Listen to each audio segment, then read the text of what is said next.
Okay, here we go. Continuing with her new testimony. She says, Mr. Miller left just as I was being master his usual drink. Hold it! Press that. So what do you mean by usual drink? When Master's experiments continued into late hours, he would always have some juice to ward off sleepiness. What kind of juice? Jesus juice? Fruit juice? Jungle juice? She says, tomato juice. Oh, wait a minute. Hang on! Excuse me, mister. Mister! Wah! I know nothing about it. Nothing at all.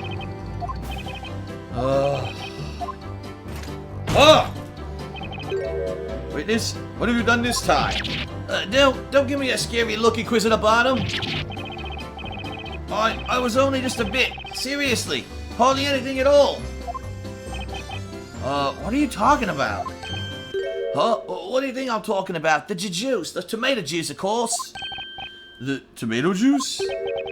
Oh, you didn't. Surely even you wouldn't. Well, like I told you before, I think I sort of overdid it a bit the previous night. When I woke up, my head was pounding. That's why I went to see the alchemist. But you know what happened? And when I was left alone in the alchemist's study, it kind of caught me eye. The bottle, I mean. The tomato juice. I thought it might make the headache go away, you know? So you drank it? The juice found at the crime scene? Well, why shouldn't I? It's a drink, ain't it? What else do you think you're supposed to do with a drink? You drink it, right, you bloomin' idiots? Can you tell us where that bottle is now? Come to think of it, I don't remember seeing it at the crime scene.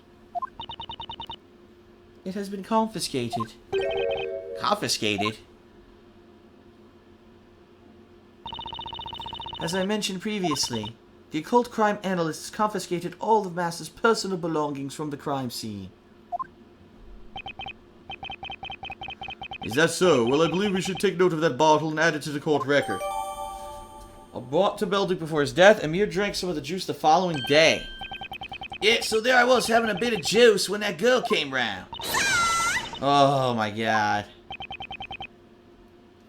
To tell you the truth, I don't quite remember what happened after that. That's when he passed out, huh? Alright. I went there again the next morning as promised. So Beldick was... Well, anyway, I looked for the letter. Hold it! You took the letter from the crime scene? That's right. I took it from the crime scene. Objection! Do you not realize that pinching evidence from a crime scene is itself a crime worthy of severe punishment? Well, it might be a crime, sure, but just look at the witch's defender. He's got to defend a witch using any dirty tricks at his disposal. Dirty tricks? What dirty tricks? It's the same for me, you know. I'm a courier. So come rain or shine, I've got to deliver. Where there's mail, there's mailer. I was so inspired by the young lady's spirit that I kind of just had to help. Although inspired by her dedication, he betrayed a lack of concentration. It is entirely my fault that it came to that. Had I only been at the residence then. Oh, blarg. Grail was out notifying the knights at the time. Then that guy went out like a light on the couch, she got scared and she left. Hold it! What's this? He went out like a light? He was helping me look for the letter, and then it happened. Out of the blue, he just passed out, that rascal. He collapsed and his eyes rolled back. He couldn't move.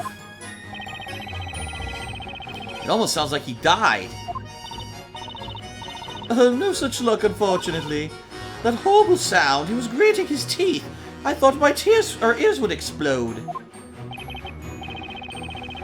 Yep, not sure what came over me. Never happened to me before sleeping like that. You know, I didn't just fall asleep, more like I sort of blacked out, I guess.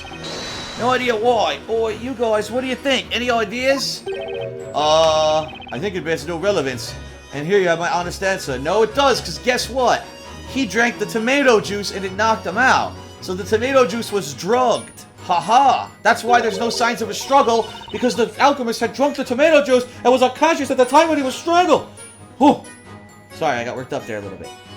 Okay, and I think it's good that I wasn't there. But the question is, why did he black out like that? I've got evidence. Ah! Your Honor, I might have a clue as to why this witness suddenly lost consciousness. You do? Really? You think you work it out, Bluey? Ah! If that's the case, may the defense present some evidence. Which piece of evidence shows us that the man fell why this man fell unconscious? Take that! Here you go. Mister, I believe the reason you might have lost consciousness at the crime scene is tied to a certain piece of evidence. Wasn't it just because, you know, I had a bit too much fun the night before? No, it was because of this.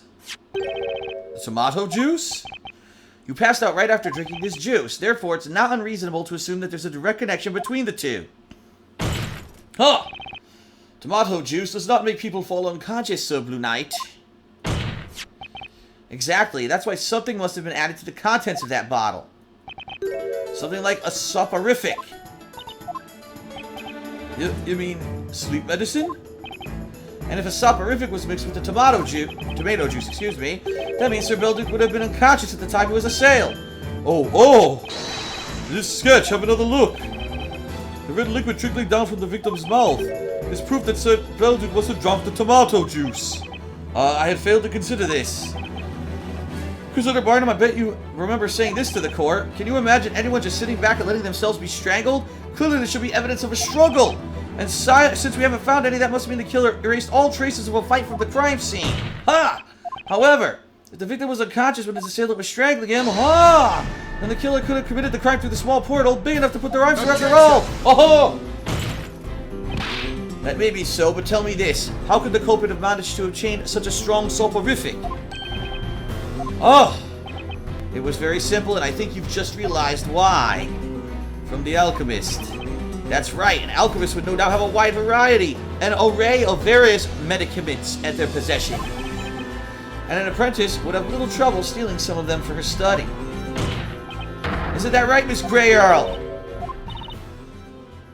How should I respond to that? I'm sorry to disappoint you, may perhaps be the best way to put it. What do you mean? Even though the juice bottle has been safely stored for the past 3 months, I'm positive it would be impossible to find any traces of that soporific now. Huh? You wicked. This is unbelievable. Was it really the butler who did it? But everything she says holds true. I've been holding in this fucking shit for 3 hours. When is this case gonna end? She was pretending to be a boy. It's mighty suspicious to start with.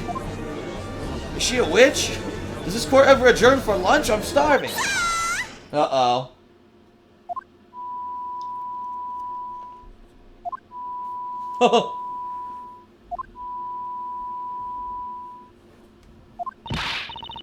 Hold on, everyone. The butler couldn't have done that to Sir Belduke. She would never, ever do it. Please, let us testify one more time. Miss Greyo, let's tell them. Let's prove them they're wrong. They have no idea how much you've done for Sir Belduke. Miss Mailer. Very well, I shall grant your request. Testify about the relationship between Miss Grey Earl and Sir Belduke. New freaking testimony. The alchemist and his butler. Holy crap.